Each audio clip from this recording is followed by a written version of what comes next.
Hello dear students, my name is Kangana Barua and I hope you are doing well. So today we are going to conclude or we are going to have our final part of the chapter electric charges and field. Okay, so let's get started with the remaining topics. तो last video में हमने जो किया था वो क्या था, आपका इलेक्ट्रिक फ्लक्स हमने निकाल लिया था. ठीक है, अभी हम इलेक्ट्रिक फ्लक्स का ही एक और फॉर्मूला डिराइव करेंगे जो कि है, तो मैंने इसका एक डायग्राम बनाया था. तो इलेक्ट्रिक फ्लक्स हमने क्या बोला था कि कोई भी शीट से अगर जो भी फील्ड लाइन्स उसके पास आर पार हो रहा है, राइट, इलेक्ट्रिक फील्ड लाइन्स है ये वाला, ये शीट से ये अगर इलेक्ट्रिक फील्ड ऐसे निकल रहा है, फील्ड लाइन्स निकल रहा है, तो वो हो गया उसका टोटल फ्लक्स. ठीक है, फ्लक्स को हमने डिनोट करना है फाई से. तो यहाँ पे देखिए क्या फाई क्या होगा, इलेक्ट्रिक फील्ड जो कि है एक वेक्टर क्वांटिटी और मल्टीप्लाइड बाय इस इलेक्ट्रिक फील्ड का एरिया वेक्टर.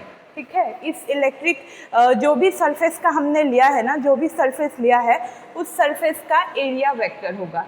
ठीक है, ओके, तो इसका एरिया होगा एरिया, और जो कि एरिया तो इस फील्ड का होगा एरिया.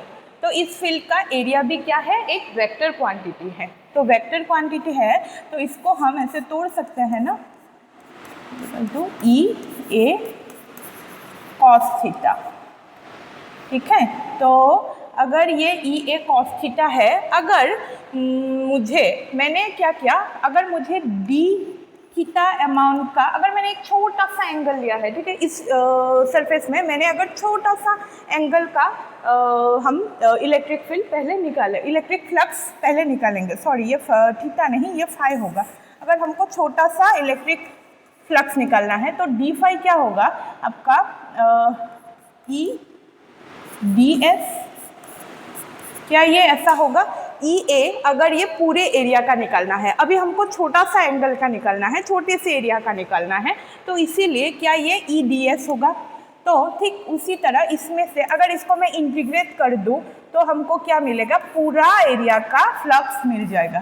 तो इंटीग्रेट करेंगे इसको भी ई डी एस, इसको इंटीग्रेट करेंगे तो हमको मिलेगा फाई, इसको इंटीग्रेट करेंगे तो फिर से मिलेगा ई, तो इसको इंटीग्रेट करेंगे तो हमको मिलेगा ई डी एस. तो ई डी एस, और हमको ध्यान रखना है कि ये जो भी इंटीग्रेशन होगा ये होगा क्लोज इंटीग्रेशन, क्योंकि गॉसियन सरफेस सिर्फ क्लोज सरफेस पे ही होता है, जो कि हमने लास्ट क्लास में पढ़ा था.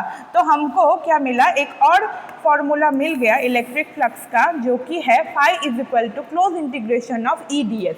अगर ई डी एस को इंटीग्रेट करेंगे तो हमको ये पूरे सरफेस का वैल्यू मिल जाएगा, है ना. इतना तो बेसिक इंटीग्रेशन हम सबको ही आता है.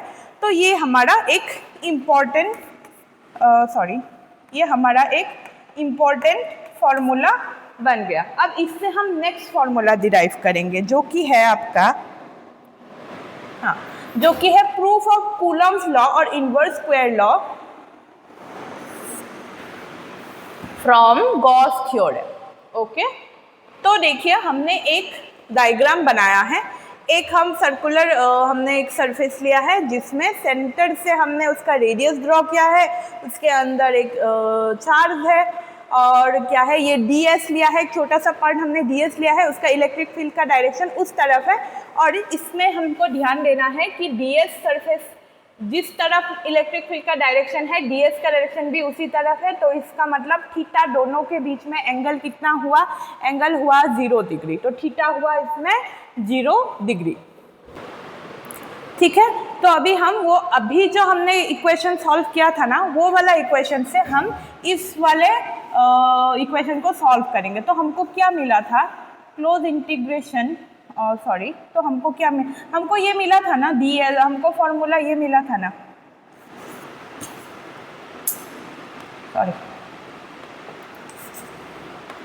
हमको ये मिला था कि फाई इज इक्वल टू क्या होता है, close integration of E D S, right. और इससे पहले वाले वीडियो में आप जाके देखिए तो वहाँ पे हमको ये मिला था कि फाई का वैल्यू होता है q by epsilon not, right. तो मतलब क्या हम ऐसे लिख सकते हैं, close integration of E D S is equal to q by epsilon not लिख सकते हैं ना हम। ठीक है, अब देखिए इसको अगर हम इसको तोड़ेंगे, इलेक्ट्रिक फील्ड तो कांस्टेंट है तो बाहर आ जाएगा, तो इंटीग्रेशन होगा ds का। अब ds हमने एक सर्कल के सर्कुलर सरफेस में एक छोटा सा पॉइंट लिया है, तो अगर उसको इंटीग्रेट करेंगे तो हमको क्या करना पड़ेगा, पूरा सर्कल का एरिया मिलेगा, राइट। ds का इंटीग्रेशन करेंगे तो पूरा सर्कल का हमको एरिया मिलेगा, तो उसका वैल्यू क्या होता है 4 पाई r स्क्वायर, तो ये हो गया उसका वैल्यू। तो यहाँ से हमको क्या मिला, electric field is equal to q by 4 pi r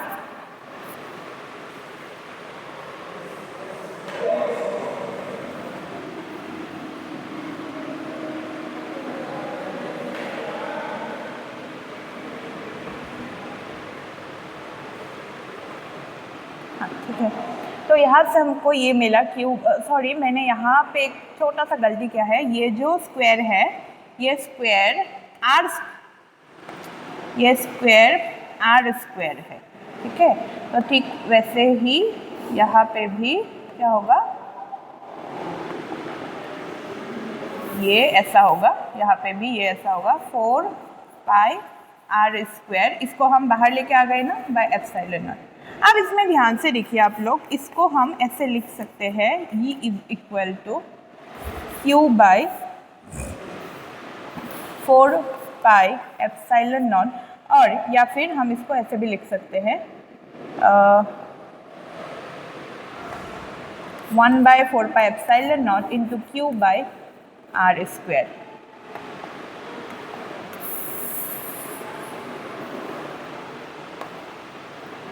और अच्छे से देख लीजिए एक बार, क्या यही है कूलम लॉ, यही है इनवर्स स्क्वायर लॉ?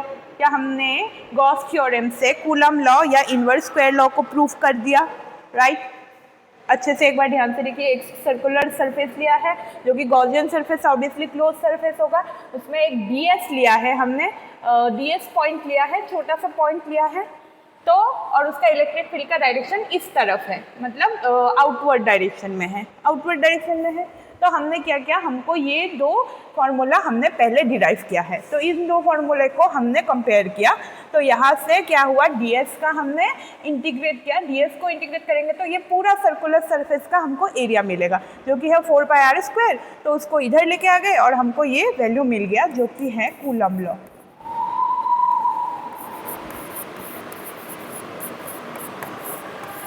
यही है कूलम्स लॉ, राइट?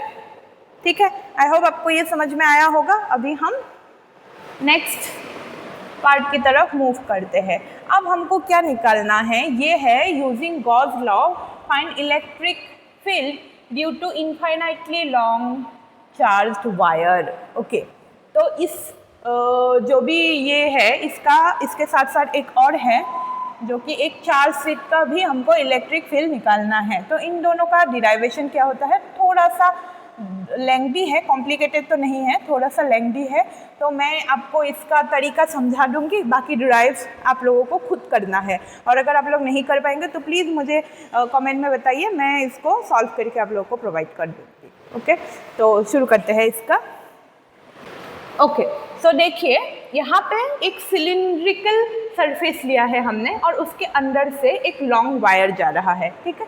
तो उसका ये जो सरफेस है ना सिलेंडर का, इस सिलेंडर में कितना सरफेस है, 3 है, एक ऊपर वाला, एक नीचे वाला और एक ये वाला। तो इस सरफेस को हम S1 बोलेंगे, इस सरफेस को S2 और इस सरफेस को S3, ठीक है।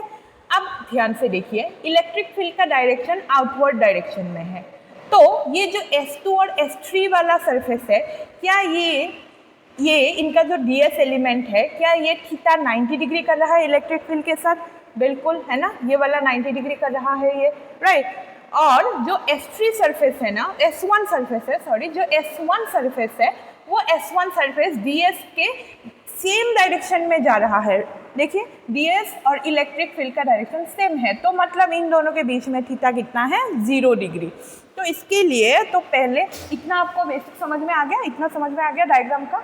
अगर इतना समझ आ गया तो बाकी हम इजीली निकाल पाएंगे। तो इसके लिए हम करते हैं फॉर्मूला जो कि हमको मिला था, sorry, phi is equal to E D S. तो ये वाला फॉर्मूला हम इसमें अप्लाई करेंगे।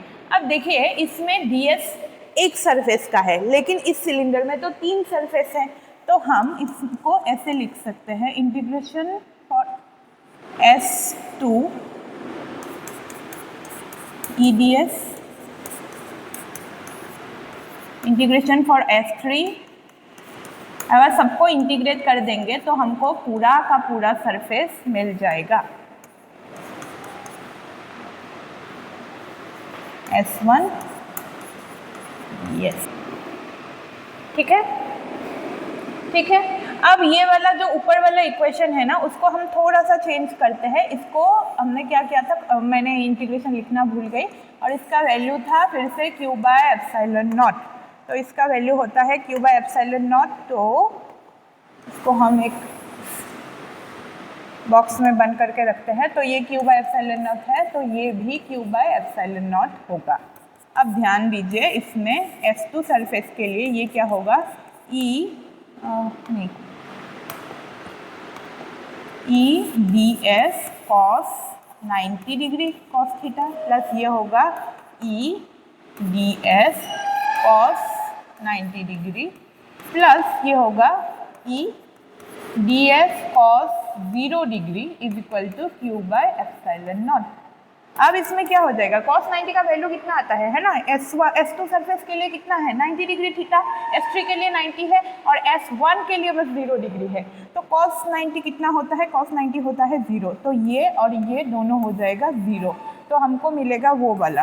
तो इसका वैल्यू आता है ई डी एस, और cos 0 1, so this will be q by epsilon not. और अभी हम अगर इंटीग्रेट करेंगे तो ये पूरा सिलेंडर का हम इंटीग्रेशन करना पड़ेगा ये सिलिंड्रिकल सरफेस के लिए।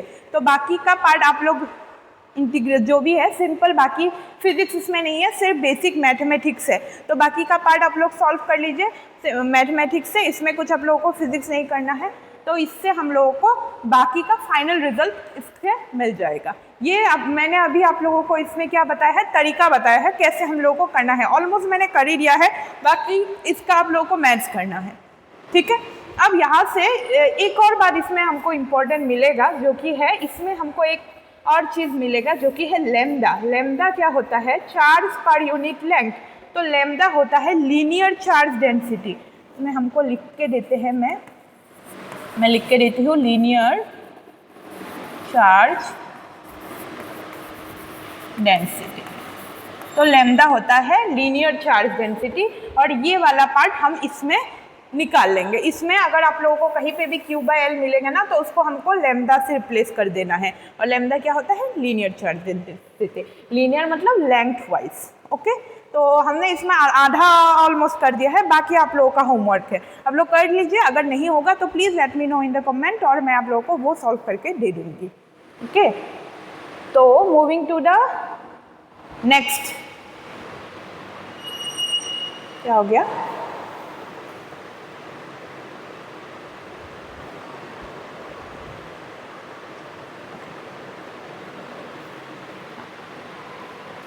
ओके। तो अब ये नेक्स्ट हमारा टॉपिक है जो कि है electric field due to a charge sheet. अगर ये चार्ज शीट है और इसको मैंने ऐसे सिलिंड्रिकल फॉर्म में रैप किया है, ठीक है, एक चार्ज शीट को मैंने ऐसे सिलिंड्रिकल फॉर्म में लिया है, तो हम उसका इलेक्ट्रिक फील्ड निकाल सकते हैं। क्यों, हम इसमें गॉसियन सरफेस या गॉस लॉ यूज़ करेंगे। तो इसमें हम गॉस लॉ कैसे यूज़ करेंगे, तो देखिए इसमें बिल्कुल पहले वाला जैसा ही रूल लगाएंगे। इसमें भी 3 सरफेस है, एक है S1, एक है S2 और ये हो गया S3, जो कि इस डायरेक्शन में है।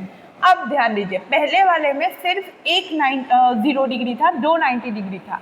इसमें 2 0 डिग्री है, एक 90 डिग्री है। मतलब इसमें भी फिर से हम वही लगाएंगे, close integration of EDS should be equal to Q by epsilon naught. तो इसमें हम क्या करेंगे, क्लोज इंटीग्रेशन तो नहीं होगा क्योंकि हम इसको तोड़ तोड़ के लिख रहे हैं। तो इसमें होगा S1 E ds फिर से plus S2 E ds plus S3 E ds equal to Q by epsilon not. अब अगर हम तोड़ेंगे तो ये होगा S1 का E ds, S1 कितना होता है 0 डिग्री cos 0 प्लस S2 होगा E ds cos 0 डिग्री।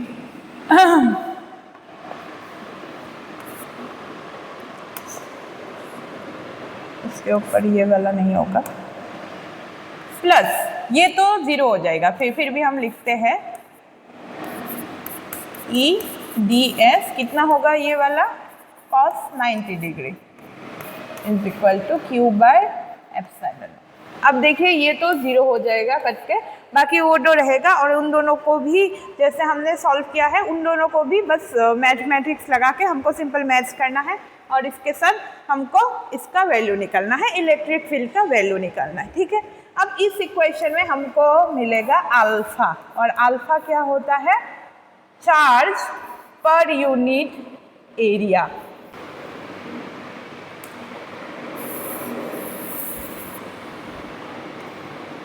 ठीक है, अब इस इक्वेशन में भी हमको एक और टर्म मिलेगा जो कि होता है सिग्मा, और सिग्मा क्या है चार्ज पर यूनिट एरिया, और ये होता है हमारा सरफेस चार्ज डेंसिटी।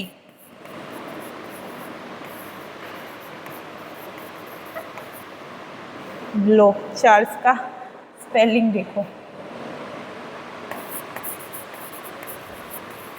चार्ज, तो वो था लैम्डा था लीनियर चार्ज डेंसिटी और ये है सरफेस चार्ज डेंसिटी।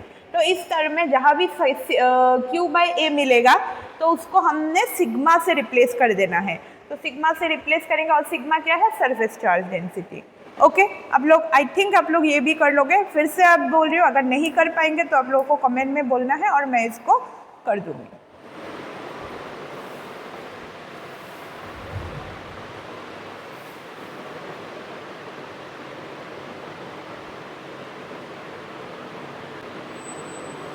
ओके, तो ये नेक्स्ट जो हमारा टॉपिक है वो है electric field for similar charge sheet. दो चार्ज शीट लिया है, अगर इन दोनों में सिमिलर काइंड ऑफ चार्ज है, ठीक है, दोनों में मान लेते हैं दोनों में पॉजिटिव चार्जेस है, तो इनके बीच में इलेक्ट्रिक फील्ड क्या होगा। अब ध्यान दीजिए कि जो भी पॉजिटिव चार्ज के लिए इलेक्ट्रिक फील्ड का डायरेक्शन किस तरफ होता है, आउटवर्ड डायरेक्शन में, राइट। तो ये जो सरफेस है ना, इस सरफेस का एक शीट का एक तो ये वाला सरफेस होता है, एक ये वाला है ना, तो इस वाले सरफेस के लिए इलेक्ट्रिक फील्ड इस तरफ होगा, ये जो मैंने बनाया है, और इस वाले सरफेस के लिए इस तरफ। ठीक उसी की तरह ये वाला हम ध्यान से देखेंगे, ये दो, इसके लिए इस तरफ, इसके लिए इस तरफ, इसके लिए इस तरफ और इसके लिए इस तरफ। ठीक है, ये देखिए, ये इसके लिए इस तरफ और इस डायरेक्शन, इस सरफेस के लिए इस तरफ, फिर ये अंदर वाले के लिए इस तरफ, अंदर वाले के लिए इस तरफ, ये इस सरफेस के लिए अंदर वाले के लिए इस तरफ और बाहर वाले के लिए ये वाला डायरेक्शन। ओके, अब ध्यान दीजिए कि अंदर में इससे भी आ रहा है, इससे भी आ रहा है, और दोनों सेम चार्ज शीट है, सेम काइंड ऑफ और सेम मटेरियल्स जो भी है सेम है। तो क्या ये दोनों मिलके इस बीच वाले पार्ट में इलेक्ट्रिक फील्ड का वैल्यू कितना हो जाएगा, 0 हो जाएगा, क्योंकि दोनों एक दूसरे को क्या करेंगे, कैंसिल आउट करेंगे, राइट। लेकिन ये जो बाहर वाला सरफेस है उसमें हम क्या करेंगे, इसका खुद का तो इलेक्ट्रिक फील्ड है ही, साथ में इस सरफेस का भी इधर से आ रहा है। ठीक है, इस सरफेस का भी इस तरफ आ रहा है, ये देखिए, इस सरफेस का भी इलेक्ट्रिक फील्ड इस तरफ आ रहा है ना। तो बाहर क्या होगा, इसका खुद का इलेक्ट्रिक फील्ड, इसका खुद, अगर ये मैं S1 ले लूँ और ये S2 ले लूँ, प्लस S2 का इलेक्ट्रिक फील्ड, तो अभी जो हमने इक्वेशन सॉल्व करने के लिए आप लोगों को दिया था charge density electric field for a charge sheet, तो उससे हमको ये वैल्यू आप लोग करके देखना, तो उससे हमको वैल्यू मिलेगा sigma by twice epsilon not एक इलेक्ट्रिक चार्ज के लिए। तो 2 के लिए क्या मिलेगा सिग्मा, तो 2 के लिए हमको क्या मिलेगा sigma by twice epsilon naught. तो मतलब ये होगा आपका twice epsilon naught by 2 sigma, तो मतलब इसका वैल्यू होगा सिग्मा बाय एप्सिलॉन नॉट।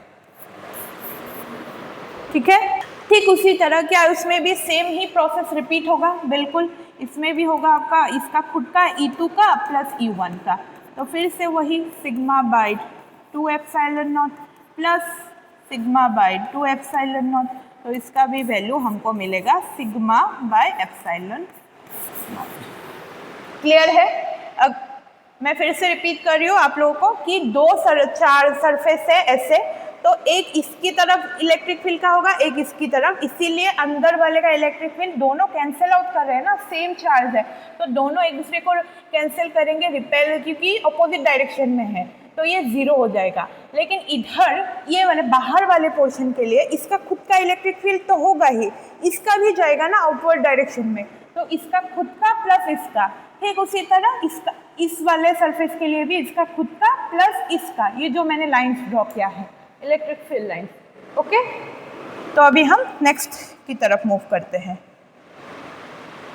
अब नेक्स्ट में क्या होता है, अब देखिए अब नेक्स्ट में क्या होता है फॉर ऑपोजिट चार्ज शीट, एक पॉजिटिव एक नेगेटिव। अब इसके लिए क्या होगा, बाहर उल्टा हो जाएगा, वो जो हमने सेम लिया था उसका उल्टा, उसका अंदर में 0 था, बाहर में चार्ज था, तो इसके बाहर में 0 हो जाएगा। ऑब्वियस सी बात है, एक दूसरे को कैंसिल आउट करेंगे, अगर ये निकलेगा तो वो घुसेगा, तो ये एक दूसरे को कैंसिल आउट करेंगे, ये घुस रहा है तो वो सॉरी ये निकल रहा है तो वो घुस रहा है, राइट।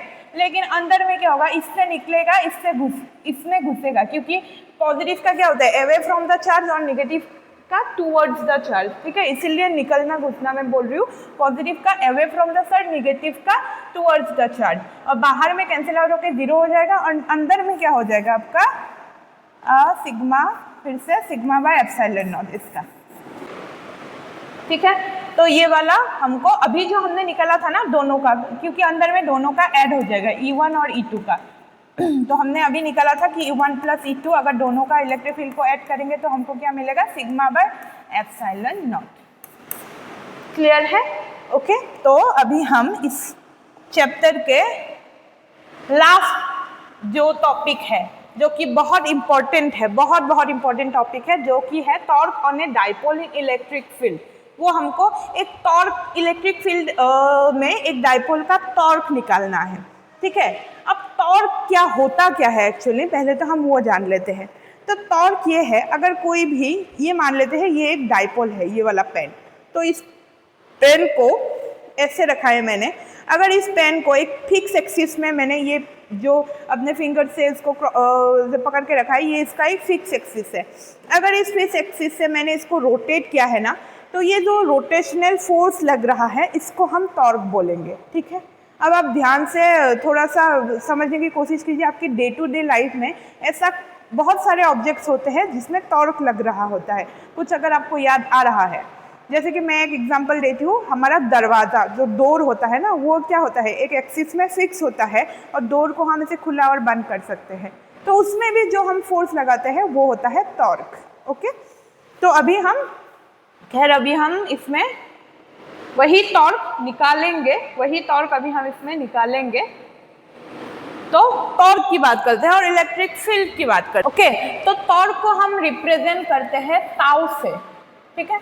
तो इसमें देखिए हमने एक डाइपोल लिया है, इस तरफ इसका पॉजिटिव चार्ज है, इस तरफ नेगेटिव चार्ज है, इसको ABC करके हमने डिनोट किया है। ये जो है ना, ये हमने जो AC लिया है, ये क्या है, ये एक परपेंडिकुलर डिस्टेंस है, ये एक ऐसा परपेंडिकुलर डिस्टेंस है जो कि है A से, अगर इसको मैं ऐसे बीच से करूँ, जो कि ये इसके ठीक मिडिल पॉइंट को डाइसेक्ट करके आता है, ठीक है।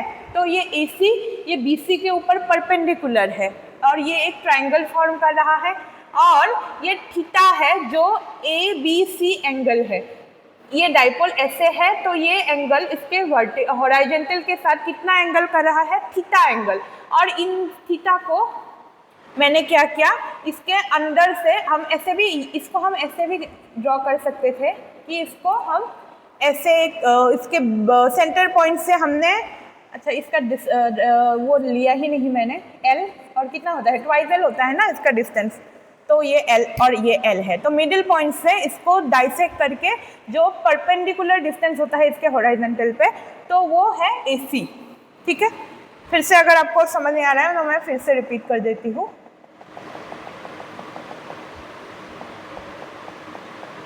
ओके, तो ये जो डिस्टेंस है ना, ये वाला डिस्टेंस, ये डिस्टेंस होता है L और L, मतलब ट्वाइस L होता है। हमको ये पता है तो डाइपोल का, अभी हम पढ़ के आए हैं डाइपोल। ठीक है, तो AC है, ये जो डाइपोल है ना, ये डाइपोल हॉरिजॉन्टल के साथ ये अपने ग्राउंड लेवल के साथ थीटा एंगल कर रहा है, थीटा एंगल से इंक्लाइंड है ये डाइपोल। तो ये थीटा के साथ अगर मैंने ये AC क्या है, परपेंडिकुलर है इस इसके ग्राउंड लेवल में, इसके हॉरिजॉन्टल में, तो AC इसका परपेंडिकुलर ड्रॉ किया है। ठीक है, अब देखिए इसमें इलेक्ट्रिक फील्ड का डायरेक्शन किसी भी डाइपोल में क्या होता है, पॉजिटिव चार्ज की टुवर्ड्स द पॉजिटिव चार्ज होता है।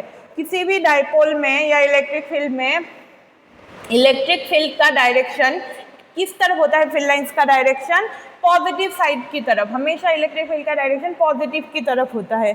क्लियर है, ये बात आप लोग को ध्यान रखना है, इसको याद रखना है। उसके बाद अभी हमने ये देखा है कि ये जो पॉजिटिव चार्ज है ना, ये क्या करेगा, इस नेगेटिव को अट्रैक्ट करेगा, तो ये इस तरफ जाना चाहेगा। ये जो नेगेटिव है ये पॉजिटिव को अट्रैक्ट करेगा, तो ये उस तरफ, ये ऐसे घूमना चाहेगा ना, ये इस तरफ आना चाहेगा और ये इस तरफ जाना चाहेगा। तो मतलब इस पॉजिटिव चार्ज के फोर्स का डायरेक्शन इस तरफ होगा और इसके फोर्स का डायरेक्शन इस तरफ होगा। ठीक है, आपको समझ आ रहा है, ये ऐसे घूमना चाहेगा, तो इसका डायरेक्शन पॉजिटिव का इस तरफ और नेगेटिव का इस तरफ, क्योंकि ऐसे घूमना चाहेगा। ठीक है, तो आगे बढ़ते हैं अभी हम नेक्स्ट इक्वेशन की तरफ। तो ओके, तो हम स्टार्ट करते हैं, जो कि है टॉर्क। टॉर्क क्या होता है, किसी भी एक फोर्स का मैग्नीट्यूड, किसी भी एक फोर्स का मैग्नीट्यूड, दोनों फोर्स का मैग्नीट्यूड सेम ही है, बराबर है, क्योंकि दोनों चार्जेस भले ही ऑपोजिट हो लेकिन मैग्नीट्यूड दोनों का सेम होना पड़ेगा। तो एक किसी भी एक चार्ज का मैग्नीट्यूड जो कि है QE, F = QE हमने निकाला है। तो F का वैल्यू QE होता है ना, इनटू में क्या होता है, वो जो परपेंडिकुलर डिस्टेंस है ना, ये जो डाइपोल का परपेंडिकुलर डिस्टेंस जो हमने ड्रॉ किया है, इनटू में वो AC, इनटू में उसका परपेंडिकुलर डिस्टेंस। तो अगर ये AC को हम क्या करेंगे, तोड़ के लिखेंगे तो क्या होगा,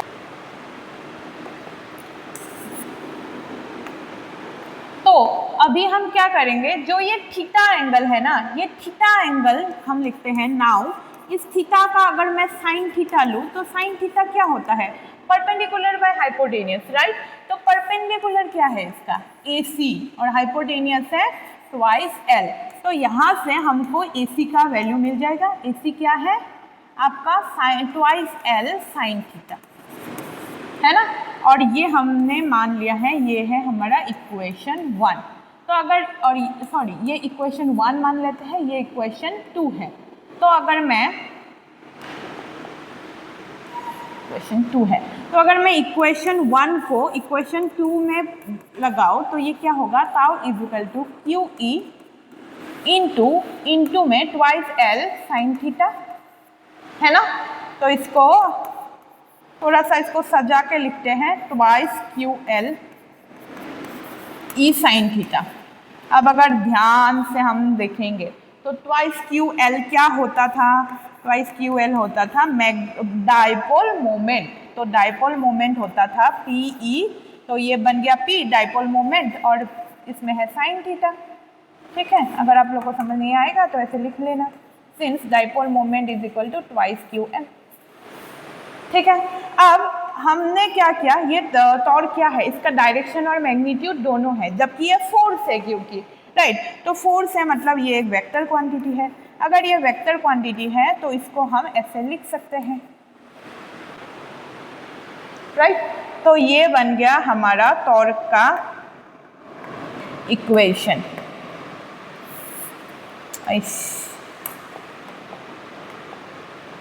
तो ये हमारा बन गया टॉर्क का इक्वेशन। ठीक है, यही है टॉर्क। अगर हमको डिफाइन करना है torque on a dipole in an electric field, तो हमको कुछ नहीं करना, वो डायग्राम ड्रॉ करना है और ये वाला इक्वेशन हमको डिराइव करना है। और इसमें क्या कॉम्प्लिकेटेड, क्या कुछ आपको कॉम्प्लिकेटेड लग रहा है? मेरे हिसाब से तो इसमें कुछ कॉम्प्लिकेटेड नहीं लगना चाहिए, सब आप लोगों को समझ में आना चाहिए, क्योंकि कुछ है नहीं। ये टॉर्क का फॉर्मूला है कोई भी फोर्स इनटू उसका परपेंडिकुलर डिस्टेंस, तो फोर्स इंटू परपेंडिकुलर डिस्टेंस, और फिर हमने उसका साइन थीटा लिया है एसी का वैल्यू निकालने के लिए, तो साइन थीटा लेके हमको एसी का वैल्यू निकल गया, तो उसमें पुट कर दिया और ये फॉर्मूला मिल गया। ठीक है, अच्छा इसके बाद क्या हम ये लिख सकते हैं कि टॉर्क मैक्सिमम कब होगा? तो मैक्सिमम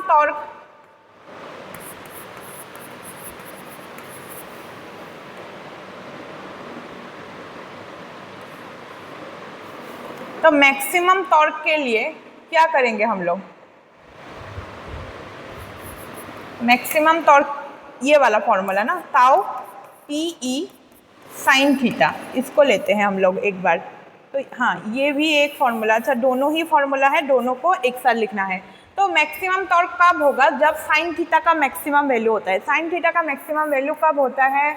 जब साइन थीटा 90 डिग्री होता है, राइट, क्योंकि साइन 0 0 और साइन 90 1, तो मतलब जब साइन थीटा 90 डिग्री होगा तब टॉर्क का वैल्यू होगा PE, और ये होगा उसका मैक्सिमम टॉर्क। तो मतलब जब ये डाइपोल जाके 90 डिग्री एंगल पे इंक्लाइन करेगा, तब ये टॉर्क क्या होगा? मैक्सिमम टॉर्क होगा। ओके, तो इसलिए आई होप आपको ये पूरा चैप्टर समझ में आया होगा। अगर आपको कुछ भी डाउट है तो आप लोग हमको कमेंट सेक्शन में आके पूछ सकते हैं, और आप लोग का जो भी डाउट है हम पूरी कोशिश करेंगे कि उसको सॉल्व कर पाए। और अगर आप लोग को और कुछ भी क्वेरीज है तो आप लोग हमको वो कमेंट में पूछ सकते हैं। और इसी के साथ मैं ये फर्स्ट चैप्टर ख़त्म कर रही हूँ। आप लोग प्लीज़ इसको प्रैक्टिस कीजिए, वीडियो को देख के साथ ही इसका न्यूमेरिकल्स बनाइए। आप लोग NCERT बुक में से जो भी है आप वो लोग सॉल्व कीजिए, वो सब सॉल्व करके अपना बेस्ट दीजिए एग्ज़ाम में, जो भी एग्ज़ाम के लिए आप प्रिपेयर कर रहे हैं, नीट हो गया, JEE हो गया या बोर्ड हो गया। ओके, तो थैंक यू।